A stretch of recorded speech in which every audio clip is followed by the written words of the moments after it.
Today, we are diving into one of the most violent and, frankly, most important events in the history of the FBI. It's a story about military precision, a desperate manhunt, and a firefight that was over in less than 5 minutes. But its impact? Well, it would change American law enforcement forever. Let's get into it. So to really get what happened, you have to picture Miami in the mid-'80s.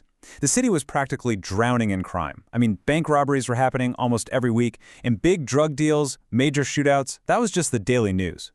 But just when law enforcement thought it couldn't possibly get any worse, a new and terrifyingly efficient type of criminal hit the streets. And this quote from Jim Kallstrom, who used to head up the FBI's New York office, really says it all.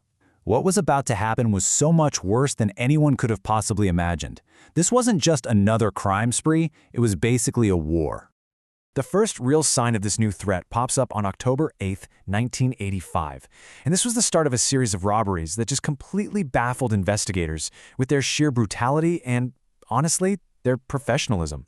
I mean, look how fast this escalates. It's terrifying. October 8th, two masked guys try to rob an armored car, and they're using military-issue smoke grenades. Just 8 days later, they hit another one, and this time, no hesitation, they shoot and kill the guard. Then on November 8th, they pull off 2 bank robberies in a single day, just an hour and a half and 18 blocks apart.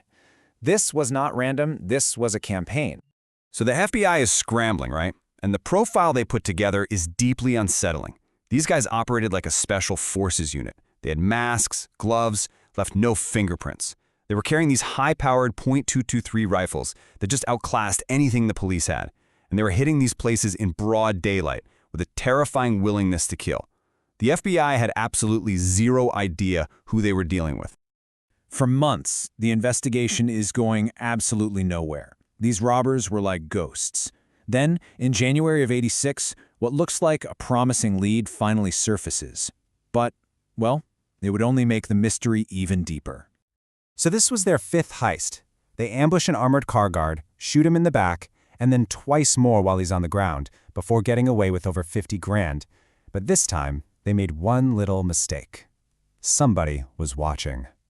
A guy named William Roberts sees the whole thing go down, and he bravely tails the getaway car and gets the license plate. Amazing, right? So the plate gets traced to a man named Aureliano Baril. The agents are thinking, we got him, and they go pay his family a visit. But the lead just completely collapses.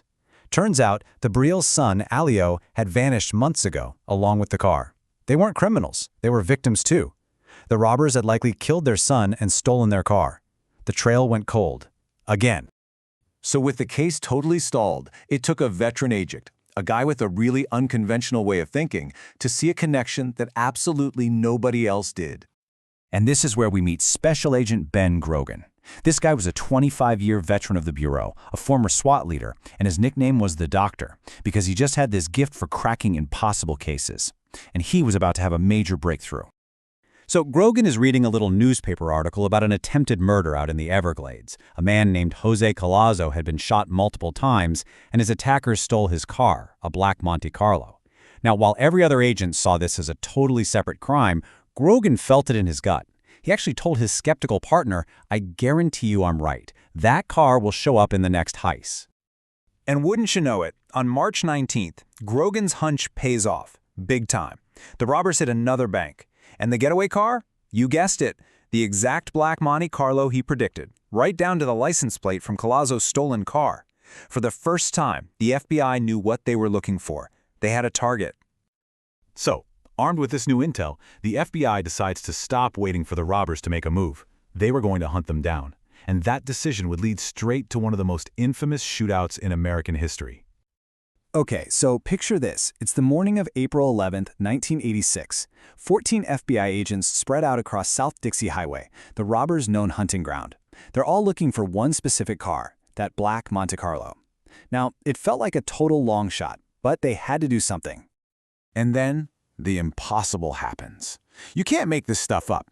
Ben Grogan and his partner Jerry Dove, they're just driving to their stakeout spot when the black Monte Carlo pulls out right in front of them. You can literally hear the disbelief in Grogan's voice in his radio call. By pure, dumb luck, they found them. The chase was on.